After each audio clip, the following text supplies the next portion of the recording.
This video is about James Topp and ties within the freedom community, plus labeling people as terrorists and how that works on both sides of the narrative. So, Vets for Freedom is claimed to be a grassroots organization comprised of Canadian Armed Forces veterans who are mobilizing a nationwide movement of peaceful, lawful, civic action. If you say so, because the freedom movement is anything but grassroots. Throughout history, both sides of a narrative are always controlled by a hidden hand. Always. And then we have the steering committee of Vets for Freedom, where we have Tom Marazzo, former military engineer with a Bachelor of Technology, so a tech wizard. And then we have Edward Cornell, who I don't know anything about his military career besides what's in front of me. However, I could tell you he's part of Policing for Freedom, which I call out that organization and this gentleman in Policing for Freedom Part 2. And you can watch my series for that, as I'll be making reference to those videos quite a bit throughout this one. So we have Daryl Smith, who was a part of Canadian Special Operations Regiment, a former naval warfare officer, and then the Honorable Brian Peckford. If the Honorable is ever in somebody's name, that's how you know they're sworn into the Privy Council.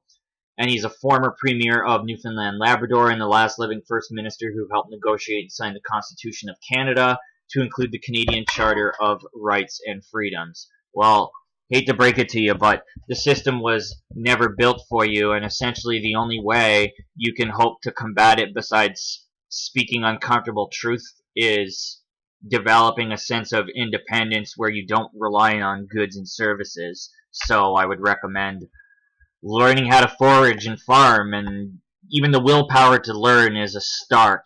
And people have to start somewhere and not be so high on hopium, for lack of better words. Now, we have Harold Ristow, who was born in Waterloo, Ontario, the Silicon Valley of Canada, or Ontario at least, from my understanding. I could talk about that in a different video. And he has apparently worked with NGOs in advocating for the rights and interests of refugees, supposedly. And he is Christian, and he seems to have a background in theology, and was part of Cans of Calm, and was deployed to both Afghanistan and elsewhere in the Middle East. So Cans of Calm is the Canadian Special Operations Forces Command, and the Canadian Special Operations Regiment is basically what Daryl Smith was a part of. So it's interesting to see that you have special forces, engineers, and people who earn a Medal of Bravery literally doing the groundwork of the freedom movement, if you will. So it's a giant intelligence den is what the freedom movement is, and we can see, for instance, that with the Canadian Special Operations Regiment, we can see it can be used as a strategic asset for the government of Canada, and it says we are capable of breaching and disrupting enemy defensive systems, strike, seizure, and control operations. You mean control operations like the trucker convoy, where literally when you have trucks in the street like that, you're literally asking for war because roadblocks are simply a declaration of war, according to government anyway. So the three reasons that James Topp is marching according to Canada Marches here, I'm not going to read any of these because of words that YouTube will pick up on algorithms of, frankly, and I'd like to keep this video here. However, it's a bunch of fluff BS. If you want to read it, go ahead. Now, it says that he started from the Terry Fox statue in British Columbia and walked to the tomb of the unknown soldier in Ottawa. Now, I want to say some of the partnerships that Canada Marches has, besides Vets for Freedom here, which you probably figure I was going to mention, is Police on Guard for Thee, which I have called out in Policing for Freedom Part 1, TBOF, Taking Back Our Freedoms, as well as Mama Bears. And the reason why I'm going over Mama Bears briefly is it's something led by Police on Guard, and Terry Hadar is the national coordinator. I ended up interviewing her, and I was asking questions that you will understand the context of if you watch Policing for Freedom Part 1.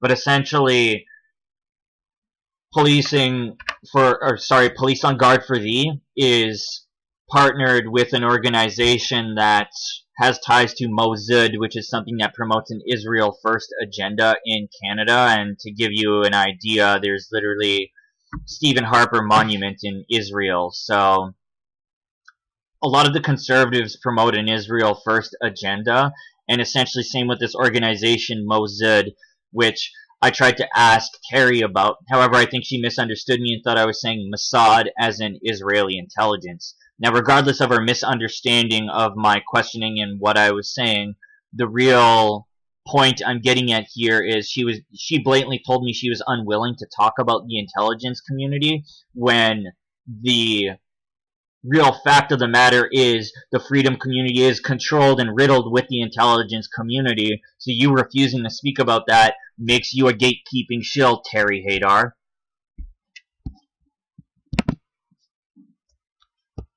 We have the board of directors of TBOF, Taking Back Our Freedoms, which is one of the ties to Vets for Freedom and Canada Marches.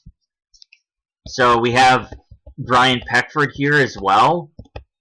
And then we also have Jeffrey Rath, who I've mentioned in my trucker convoy videos. And then under the About Us section, some of the board advisors we have are Maxime Bernier, who I have called out numerous times in numerous videos, and as well I've ran into him and interviewed him a few times. And he seemed unwilling to give any real answers. Are you surprised? There are a ton of videos I've made on the social economy if you want some context for that. And then we also have Dr. Paul Elias Alexander, which I'll be talking about him a little bit later in the video. And then we have Daniel Bulford, who is part of Mounties for Freedom, and I've called out that organization in Policing for Freedom Part 3. And essentially they have ties to the JCCF, which are lawyers that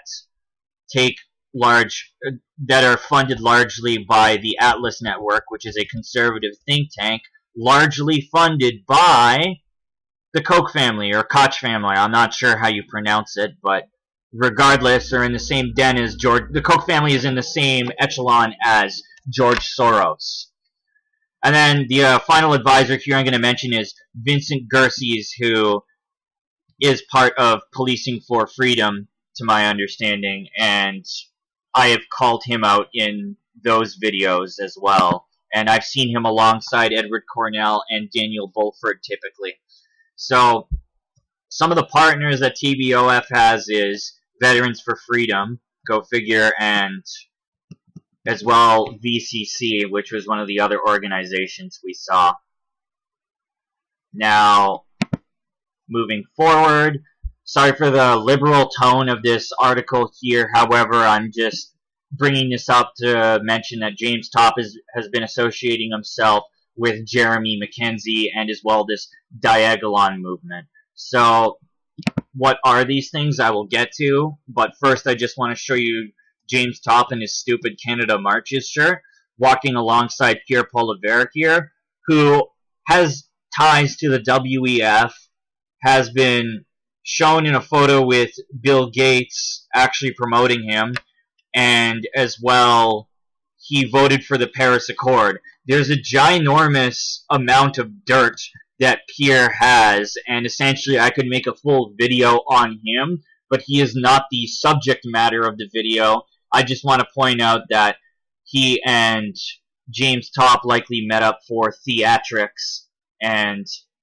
it seems like Pierre is hopping onto the freedom community now like a bandwagon follower, and all in all, I just despise the man, and I can make a video about him if you so desire. However, I just want to focus on the core issues. It says that Topp, whose military career has spanned nearly 3 decades and included tours in the Balkans and Afghanistan, began marching from Vancouver to Ottawa on February the 20th.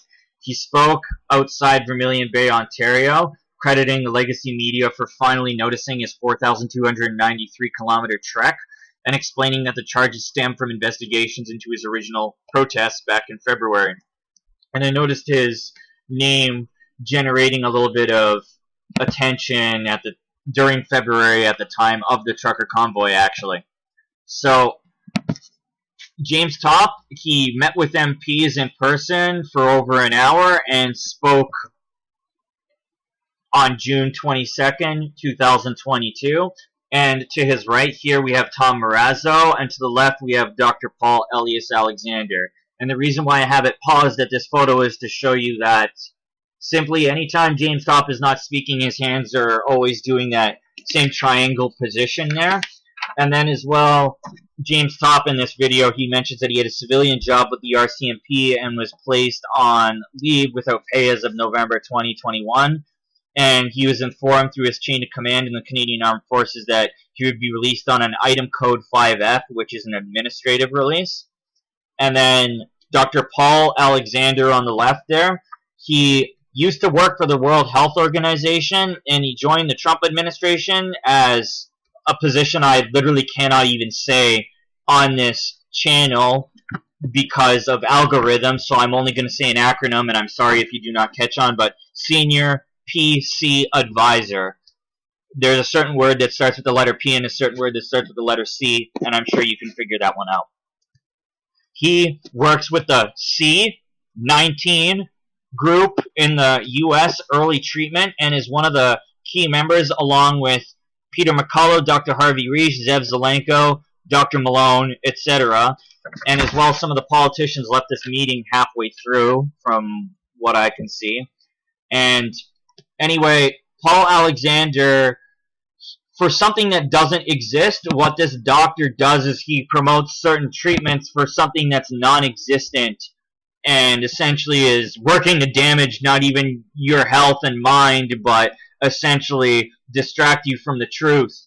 And the doctors and scientists are not groups I know a whole lot about. I admittedly have to do more research on that, but there are certain medical things I just cannot talk about without simply having this channel be shut down.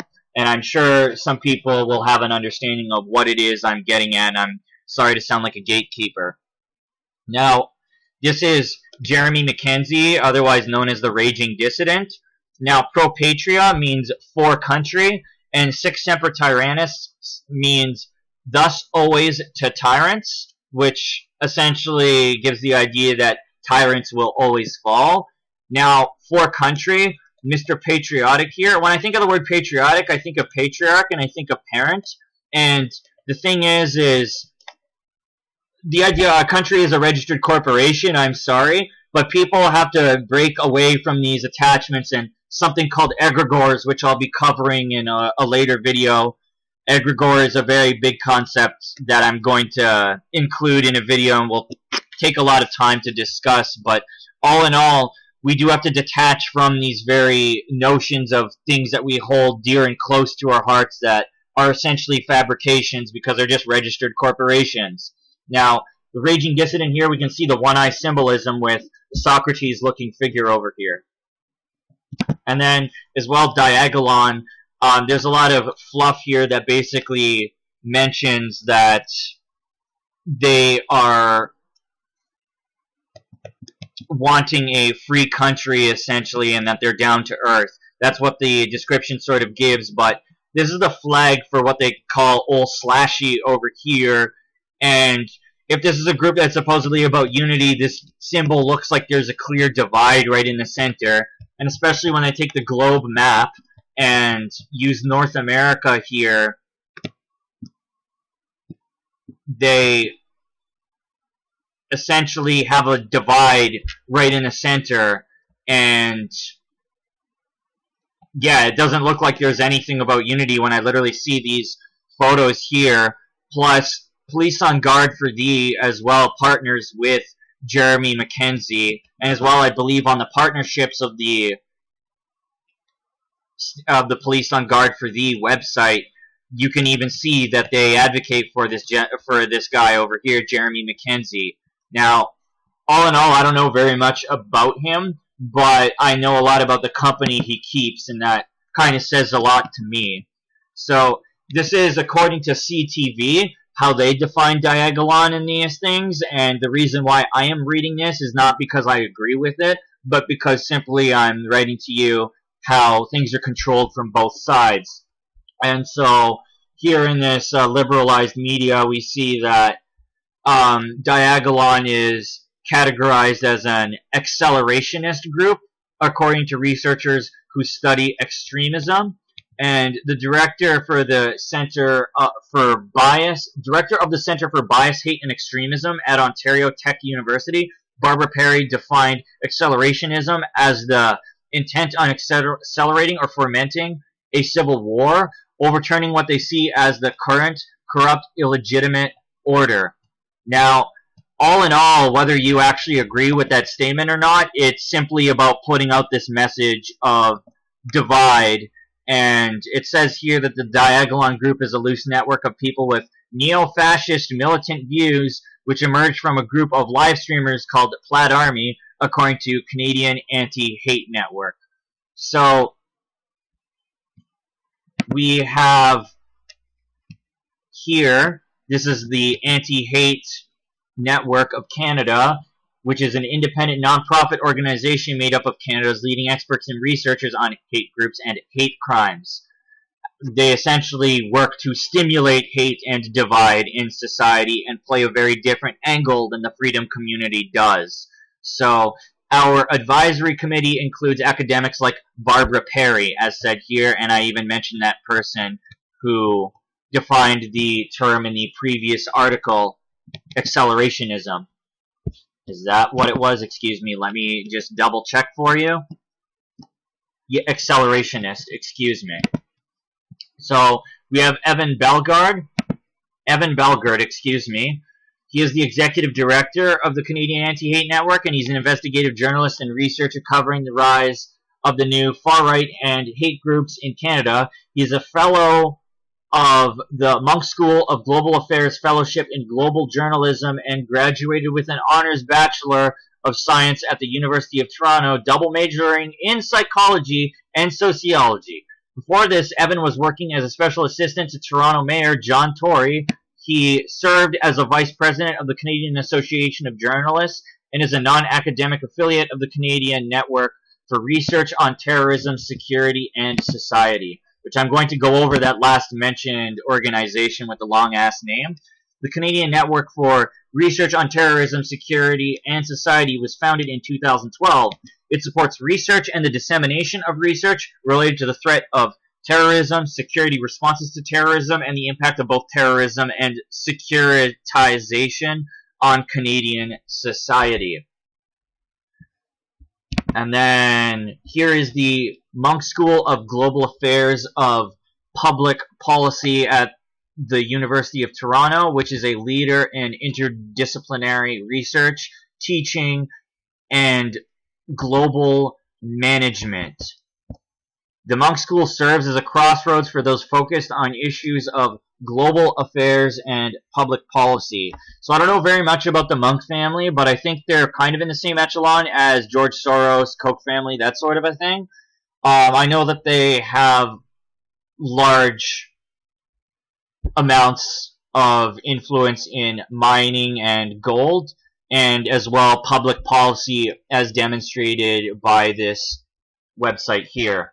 So I'm bringing you to this gentleman here, Michael Ignatieff, and the reason why is he's a former teacher and politician who was born in Canada and he was educated at both University of Toronto and Harvard University, and as well he was a member of Parliament for Etobicoke Lakeshore. He is a member of the Queen's Privy Council, and this guy has a very big resume. Again, somebody I could make a giant video on, but the main point I want to get at about Michael Ignatieff is that on August 1st, 2016, he became president and rector of the Central European University in Budapest. That's his ugly ass face right there. And then we see here that through Open Society Foundations, which is George Soros' company, they are thanking Michael Ignatieff. I should like to thank the perseverance and loyalty of the CEU community under the inspired leadership of its president and rector, Michael Ignatieff, in very difficult circumstances. So all in all, we have people like James Topp and these former veterans playing a role on one side of the agenda, and then on the other side of the agenda we have things like Canadian Anti-Hate Network, things fueling terrorism, fueling ideas of what terrorism is, even though terrorism is really just a government-funded creation, essentially, and they make it out to be something foreign and separate from government, when in reality it is one and the same. And essentially, James Topp and people like that seek to misdirect you and like to make you believe that the system in and of itself is something that is meant for you, when in reality that is false.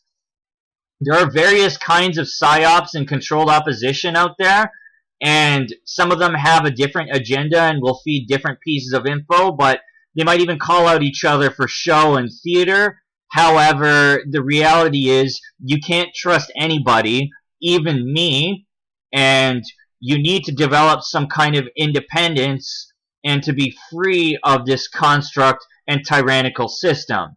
If you have any questions or want to talk to me, please reach me at the comments. Thanks a lot for watching, guys, and take it easy.